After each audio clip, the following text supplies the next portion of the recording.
Good evening, everyone. It's so good to see you here, and that's not just something nice to say at the beginning of a program. I mean, it's really good to see you here. But we're not here tonight to talk about the weather, though clearly the weather is no longer a matter of light conversation. But let me just say thank you so much for making the effort, for supporting Marianne, and for proving Marianne's point that Edward Durell stone and modern architecture are still subjects that incite passionate responses and intrepid journeys.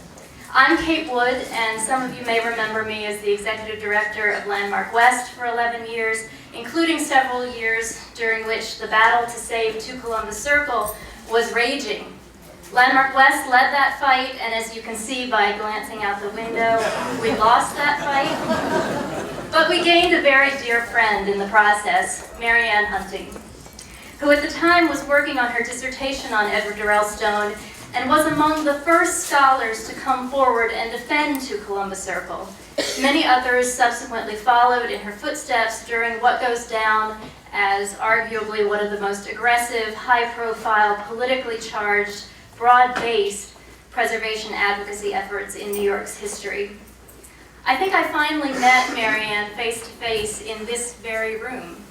In February 2003, Marianne was instrumental in helping Landmark West organize a panel on 2 Columbus Circle, really one of the first public revisits of Stone and his legacy since Tom Wolfe's From Bauhaus to Our House. Robert A.M. Stern was slated to be on that panel, and when logistics prevented him from being there, he issued a public statement instead. In that statement, he said, "I do want to make it clear that Ed Stone was a very important architect and that the Gallery of Modern Art, aka 2 Columbus Circle, is one of his masterworks. The value of Stone's work is only now coming to be reappreciated. A case in point, at the 11th hour after it was deliberately neglected by a developer, Stone's superb house for A. Conger Goodyear in Nassau County has been saved," and that was back in 2003. Today, nearly a decade later, we're still coming to terms with Edward Durell Stone's place in history, and Marianne Hunting is still leading the way.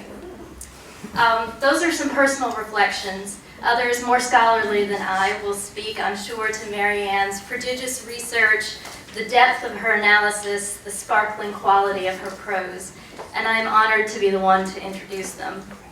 The first person I'm pleased to introduce is Richard Guy Wilson. He holds the Commonwealth Professor's Chair in Architectural History at the University of Virginia.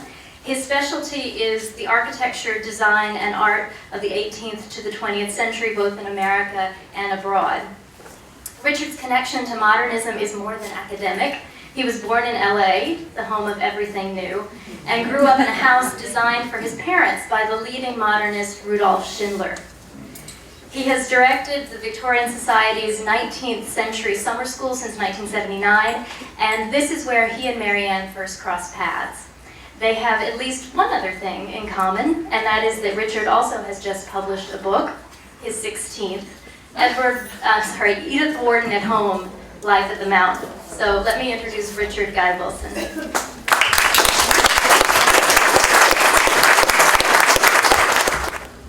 Well, thank you very much. I am very, very honored to be here to see both Marianne, but also to see a number of familiar faces that are out there. As just mentioned, I first met Marianne in 1988 when she was a student at the Victorian Society Summer School in Newport, Rhode Island. Over the years, I've counted somewhere in the neighborhood of 1,000 students that have attended the summer school, and with 1,000 of them, there are some that stand out and some that are forgotten. Marianne, she stood out. She stood out for several reasons. Her interests in architectural history, and also Marianne holds the record for having locked herself out of her room.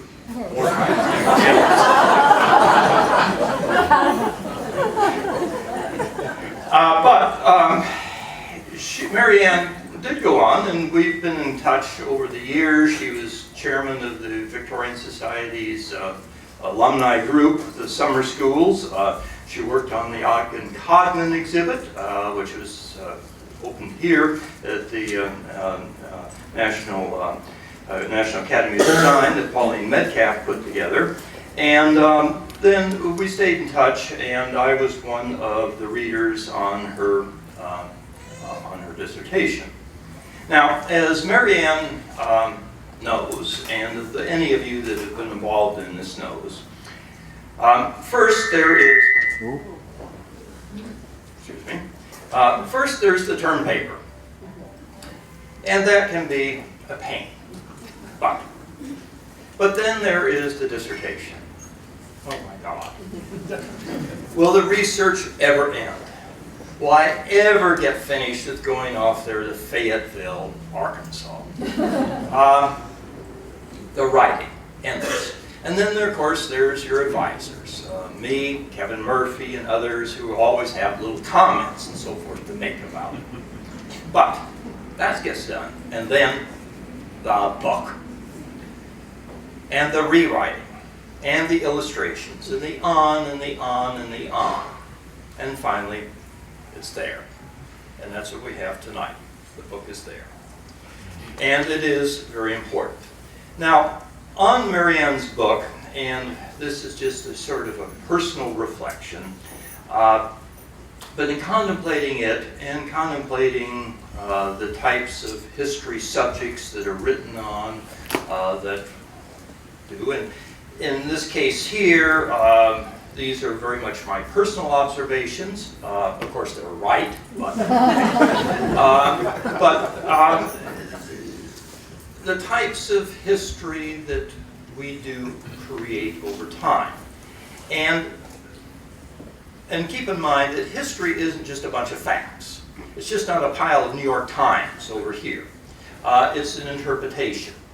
It is how it is that you interpret it and how it is that you choose your subject. Now, on this area of the subjects, and while I am focusing here obviously on architectural history and art history, I say I'm correct, of course, on this, that there is, it seems to me, that there's sort of three areas in which books tend to be done. There is, number one, the popular. Number two, there is the forgotten. And then number three is the outliers. I'm going to go back over these here in a minute. And whether these terms are quite right is certainly a subject for discussion. But by popular, what I mean is Frank Lloyd Wright. Do we need another book on Frank Lloyd Wright? I mean, Frank Lloyd Wright, and I'm sure there is something that can be discovered about something about Frank Lloyd Wright, yes, or Le Corbusier or Palladio. These are the popular subjects. You can be guaranteed that if you're going to do a book, you're probably going to get the darn thing published. I mean, to keep up with date on any of these three or others is a full-time task. It's your entire life. You just have to devote to doing that. The second, as I say, is the ignored. And in our case here, these are the individuals who were up there, but then they get forgotten. And they are just sort of there. And in these cases here, these individuals, and I would use as three examples. One, which was just mentioned a minute ago, which is very personal to me, is R.M. Schindler. Schindler died and was really totally forgotten for many, many years. Now he's back and he's at the top of the heap, but it took many, many years to bring him back. Or other examples on this, George Howe, or Louis Comfort Tiffany. Tiffany, there was nothing on Tiffany for years and years and years. Now, of course, Tiffany's back and he's at the top of the heap. So those are the ignored. Now, the third element, as I say, these are the outliers. And these are the individuals that were very popular, but they're really not forgotten. But they're the people that you don't want to pay any attention to. And by this I mean, and I have taught for too many years now in schools of architecture. And Edward Durell Stone, and I'm old enough that I can actually remember that Time magazine cover back in 1958. But these are the individuals who were extremely popular, and they're not really forgotten.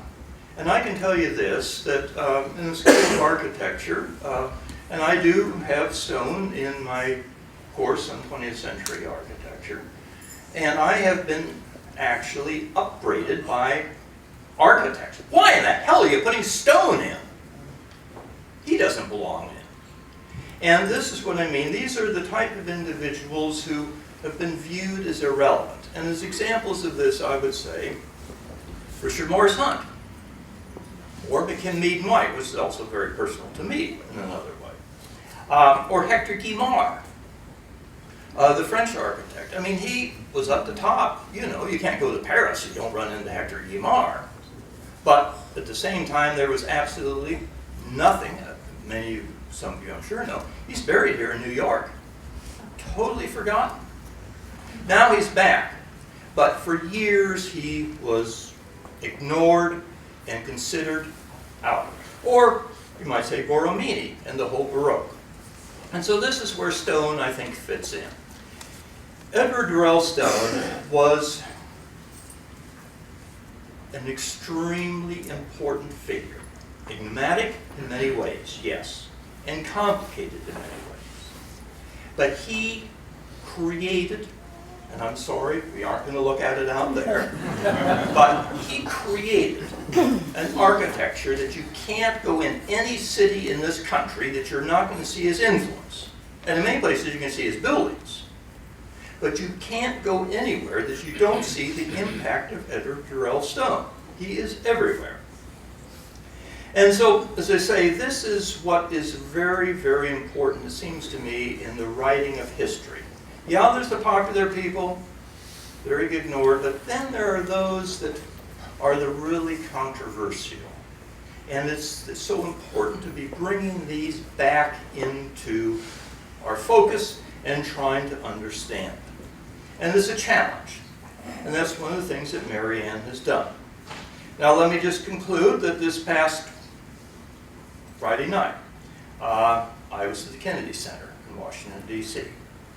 Now I know I shouldn't say this, and this is not the first time I've been at the Kennedy Center. I've been there many times. But it hit me once again. This is an amazing building that, by Stone, that is sort of sneered at. And yet this is the way that a concert hall should be. So to Mary Ann, congratulations. Yeah.